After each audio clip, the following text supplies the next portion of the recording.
In the dead of night, a swarm of Ukrainian drones tore across the Black Sea, carving bright streaks through the darkness as alarms erupted inside a Russian naval base.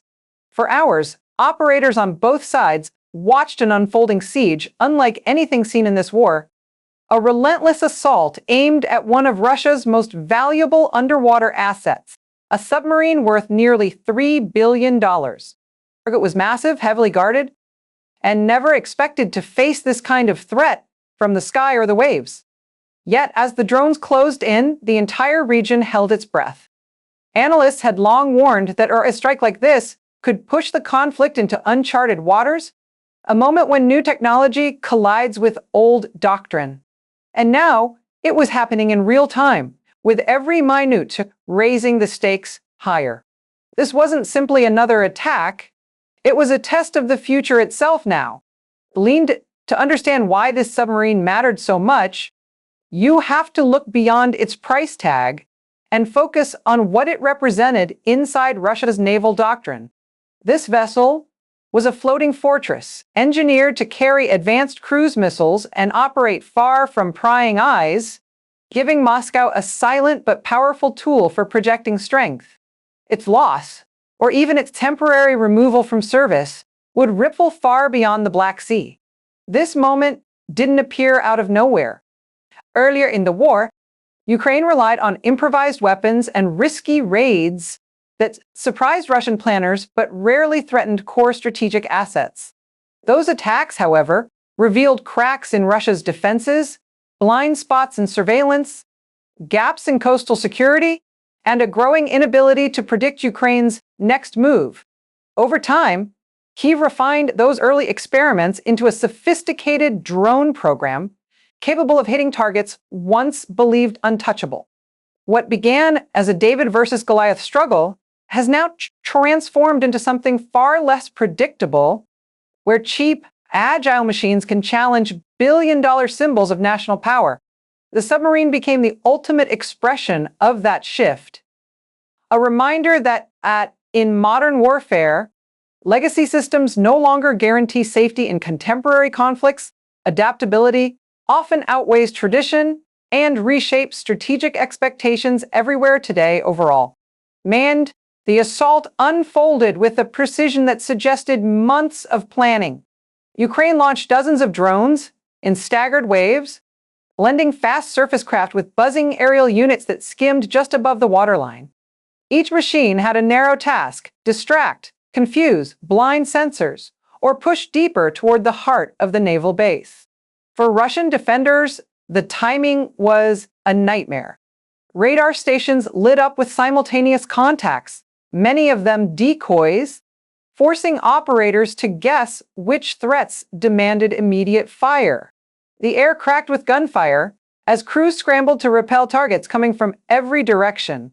At the same time, Russian electronic warfare teams fired up their systems, trying to jam signals and cut links between Ukrainian operators and their machines. Some drones spiraled out of control, smashing harmlessly into the surf. Others kept coming, weaving through tracer fire as if locked onto their fate. Inside the base, confusion spread quickly. Reports contradicted one another, alarms echoed across the piers, and officers struggled to understand the scale of the attack. A few drones reached the inner perimeter, triggering explosions strong enough to shake nearby warehouses. Whether those blasts caused meaningful damage to the submarine remained unclear. What was certain, however, was that Ukraine had executed its largest and most coordinated drone strike of the war, a demonstration that raised an urgent question: had technology finally tilted the balance enough to threaten Russia's most prized underwater asset?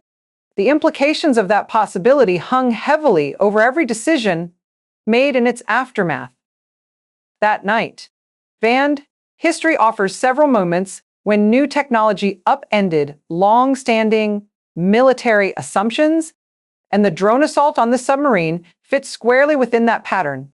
During World War II, submarine hunters armed with radar and long-range aircraft suddenly transformed the Atlantic battlefield, proving that even the most advanced underwater platforms could be cornered.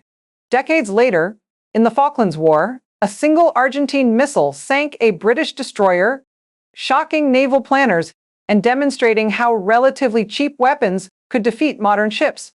Early drone warfare in the Middle East continued that trend, giving small groups the ability to strike far beyond their size or resources.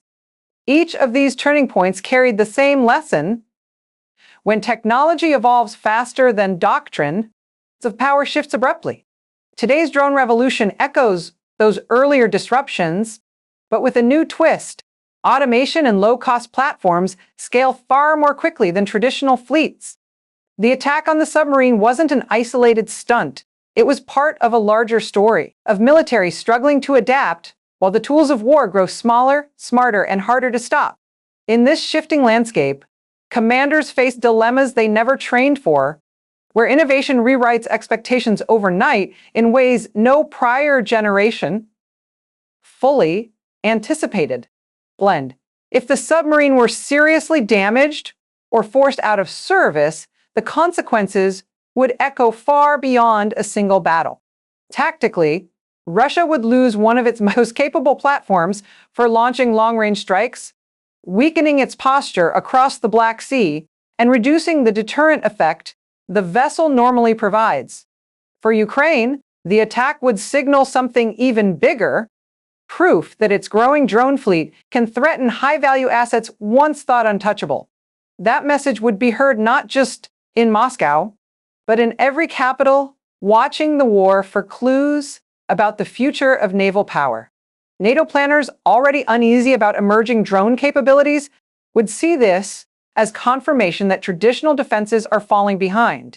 China and Iran, both investing heavily in asymmetric maritime tools, would study the strike in detail, searching for lessons to apply in their own contested waters. The stakes rise even higher at the regional level. A crippled submarine could force Russia to shift its fleet, change patrol patterns, or even rethink the viability of operating expensive vessels within drone range. And globally, militaries might accelerate investments in counter-drone shields, dispersal strategies, and cheaper autonomous fleets designed to survive swarms. Every layer of this scenario points toward a world where naval supremacy is no longer guaranteed by size alone. Yet the most volatile question remains unanswered. How will Moscow interpret the attack? And will its response widen a conflict that is already pushing dangerously close to new thresholds that demand caution from every nation watching closely today? The attack on the submarine was more than a dramatic headline. It was a warning shot for the future. Ukraine's rapid evolution in drone warfare is accelerating faster than Russia's ability to respond, creating a landscape where every major asset, no matter how fortified, faces new vulnerabilities. If a multi-billion-dollar submarine can be targeted for hours, what does that mean for the rest of the fleet lurking in contested waters?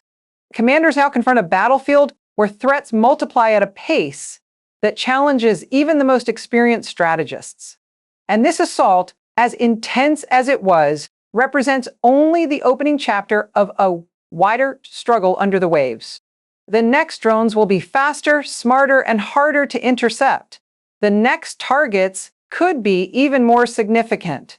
One thing is certain, the war beneath the surface is just beginning, and its outcome will shape the region's future for decades to come ahead.